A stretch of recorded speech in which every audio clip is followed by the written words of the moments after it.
Cut it out, y'all know I was coming. We gon' get it right, like the first time.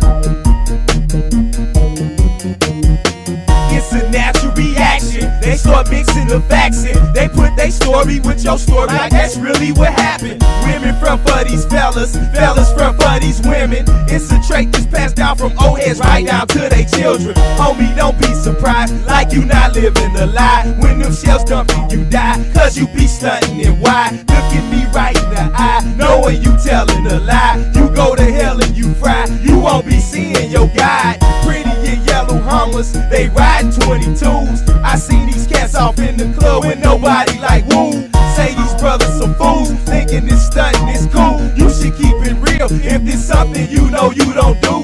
If you don't really got it, don't gotta lie to get it. Don't tell me one thing out your mouth, you know it's something different. A lot of eyes is watching, a lot of ears is listening. You get caught up in your own lie, cause we paying attention. If you don't really got it, don't gotta lie to get it. Don't tell me one thing out your mouth, you know it's something different.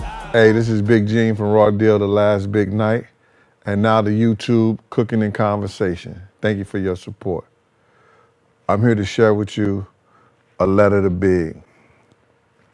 Dear Big, I wrote this letter knowing that there were no forwarding address, that only your fans, family, friends, and a few of your haters would be able to hear this. It's funny how two people that appeared to be adversaries, you know, you with that Brooklyn, being on that Brooklyn shit like you used to say, and me with that Harlem swag. But brother, I wasn't from Harlem. I just had adapted, you know, that style, that flair that they have, that swag as you call it. But I'm originally from St. Louis, Missouri. Big, I'm writing this letter because I wanted you to know, and people around us, that I did what most people wouldn't have done. I shouldn't be sitting in this seat telling this story. It should have been people that were close to you. I shouldn't have been the one that dedicated my YouTube channel on letting everybody know about what happened to you that week in California. We know it should have been the people that were close to you at that time.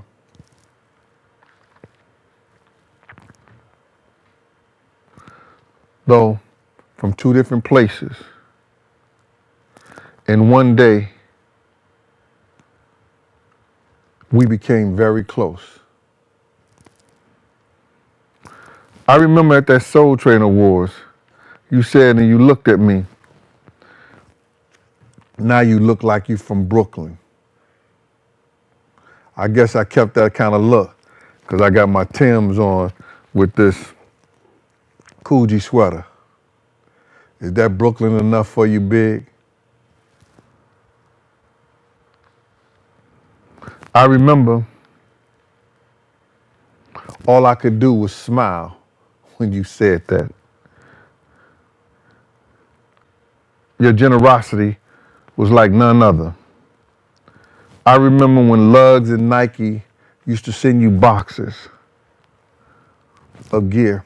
You used to go through it, and whatever you didn't like, you would ask D-Rock if he wanted it, and if D-Rock didn't want it, you would give it to me. Shit, I wasn't turning down nothing but my collar, Big. You know, I didn't mind the leftovers. I could take them back to the block and tell the guys that this came from Big, and they were more than happy to accept it. It made me feel good that I could do that. Big, thanks for the day that we spent before your death.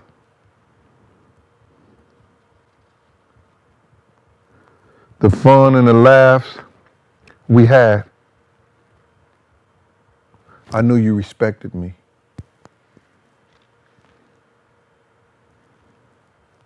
But it haunts me today how I see your smile that night at the Peterson Museum. You know the time when Puff was bringing girls back and forth and telling me to remember them? And you said, how the fuck is Gene gonna remember all these girls? And I wrote on a napkin, I'll remember, and you turned around and you just smiled. I remembered, Big. I remembered your last words after you was mortally wounded. And Kenny said that he was gonna take you to the hospital.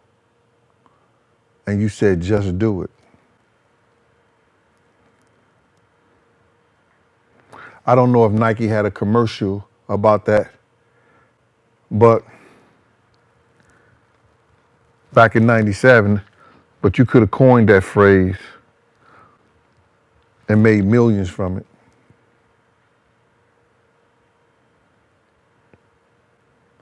Big, I told the world everything. I told the world all the stuff that happened. I may have let bits and pieces off, but we'll keep that and say that for another time. But all the important things, I think the world knows.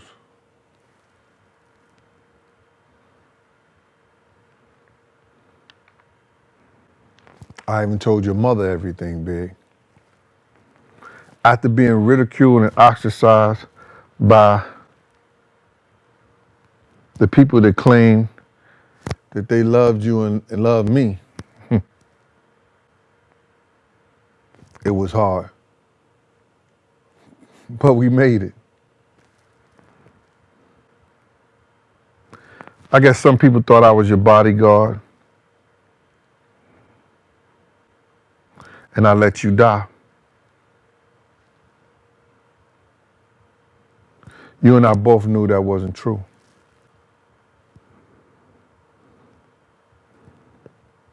I did everything in my power to prevent that night. Or so I thought. Big, I kind of figured I did let you down. I didn't take ownership of myself. For not going to that party was probably the worst thing I ever did in my life.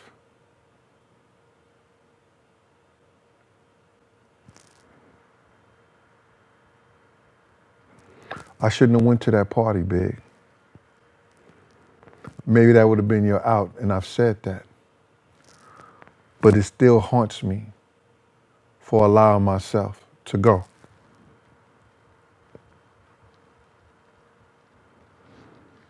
If I was so headstrong when I told Puff, when I told Lil C's, you, D-Rock, Tone, and the people around the table, it still fucks with me for why I went. I had information that was divinely sent to me, Big. And though I've always thought that I was there to save Puff, and God put me in that position for him,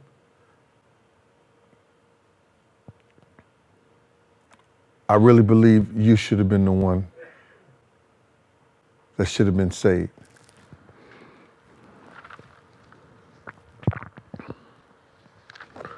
I allowed money to rule over my mind.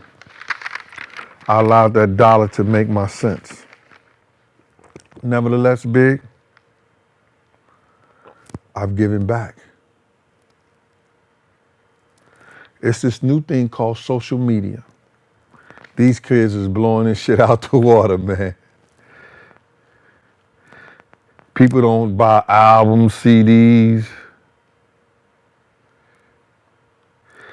It's this thing that the military released called the internet. And it's this telecommunication shit that's all over the world. That people know what you're doing in Brooklyn and they could be in China. And a push of a button, that information is relayed to them. It's crazy. You and Pac would have been phenomenal, crazy over this. Y'all would have been mega stars. I'm just learning it myself, but it's been good. On my show alone, thanks to MREC, rapper, producer / entrepreneur, and Anthony Jones, producer, I have over 29 million watch time minutes that people are coming and check my shit out. I think that's pretty good. We did Raw Deal the last big night. And I just gave the week from the Soul Train Awards. I just gave the information from that week. And it's done millions and millions of views, both on MREC, Wisdom Clear, and my station. And some other people picked up bits and pieces of it. And they doing a lot of views. It's crazy. I know you may be turning over in your grave. I couldn't tell you much about the Junior Mafia. Lil C's, he never responds to my calls.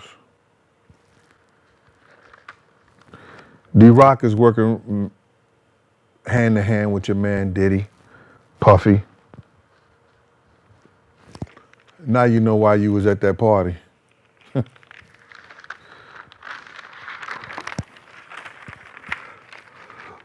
Larceny is the only mafia that responds back to my calls. Nevertheless, he's grown up, got his own business, and doing well. You would have been proud of him, Big.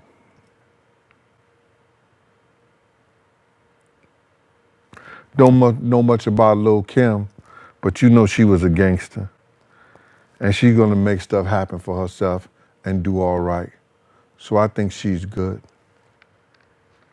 Faith, I'm gonna let you rest in peace on that.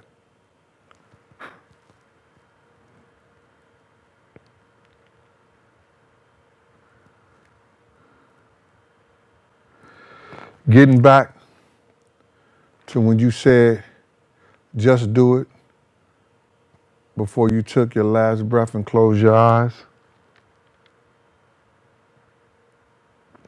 I let people know what really happened. It's all real, because if it wasn't, the radio, the cable networks, and the internet would have discredited everything I said. Your boy Diddy is a billionaire now. He pays them to keep it quiet. So Big, rest in peace. And I know you're in all our hearts forever. Happy birthday. Salute, King. Let it out, y'all know I was coming.